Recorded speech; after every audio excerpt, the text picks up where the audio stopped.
uma novidade para mim, né? Porque às vezes a gente trabalha, a gente faz, mas a gente não cria, né, um método, você não cria um esquema, né? Eu tinha lá o meu roteirinho, mas algo que foi muito interessante também foi a apresentação desse método, né, que ela chama método do semáforo, que é o método que você vai usar tanto para avaliar quanto para elaborar um rótulo, né? Com aquelas informações que são obrigatórias em primeiro lugar, ou seja, elas não podem faltar, elas estão ali previstas em regulamento técnicos, têm que ser incluídas, né? Obviamente, né, considerando os casos particulares. E aí você vem depois com uma rotulagem que ela é opcional, né? Você não é obrigado a colocar no rótulo, mas se você colocar, você precisa cumprir os critérios que estão estabelecidos na legislação.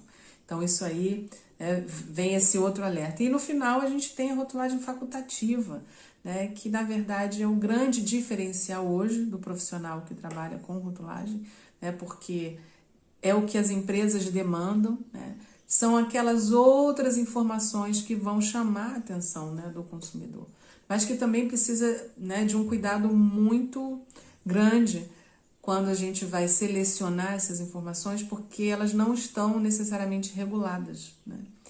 E então a gente só consegue fazer isso com segurança se a gente tiver todo o entendimento, né, e o embasamento das etapas anteriores. Então, acho que essa apresentação, né, do conteúdo dessa forma foi algo muito fascinante, muito interessante. Antes de começar o curso, eu já trabalhava com a avaliação de rótulos, porém eu não tinha um método específico para fazer essa avaliação, o que às vezes me fazia gastar muito tempo, pois era de uma forma mais intuitiva.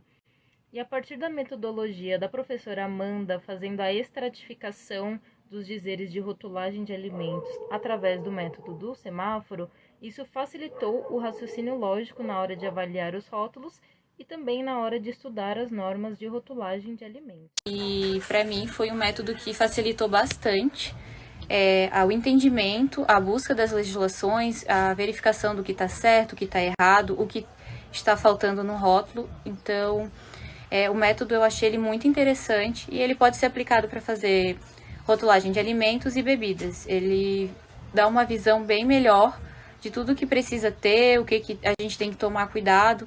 Então, eu achei um método muito válido para quando a gente está fazendo a verificação e validação de rótulo. Que é muito interessante, que é onde ela consegue fazer essa estratificação, né, dessa leitura de um rótulo. Então, você consegue pegar a embalagem do rótulo e você consegue identificar o que é parte obrigatória, né, o que é parte voluntária, rotulagem voluntária, e a rotulagem facultativa. Ela ensina isso, então fica de uma maneira muito mais simples. As coisas não ficam bagunçadas na nossa cabeça. Então, o método de dividir a rotulagem em 3 partes, então rotulagem obrigatória, voluntária e facultativa, isso fica muito intrínseco e muito automático. Então, hoje eu pego um rótulo e as muitas informações que tem ali, porque um rótulo tem muitas informações, são muitos dizeres, isso acaba se dividindo em só 3.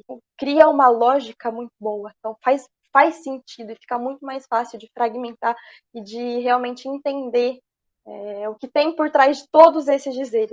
E isso, com certeza, eu vou levar para a vida toda, seja enquanto aluna estudando, mas também enquanto profissional, quando eu for prestar esse tipo de serviço. Um dos melhores momentos do curso até agora foi uma aula que a gente teve, uma análise de rotulagem de chocolate. Ver as pessoas utilizando o método do farol deixou tudo muito mais fácil e muito mais simples. A gente pegou 2 rótulos de chocolate ali da região da Bahia, rótulos reais, e analisamos utilizando o método do farol. Quando você coloca isso na sua frente e consegue analisar, toda a rotulagem faz sentido, fica muito mais fácil e principalmente muito mais sistemática. Você acaba economizando tempo quando você vai fazer o trabalho de rotulagem que você precisa fazer, simplesmente por utilizar uma metodologia simples, clara e muito prática.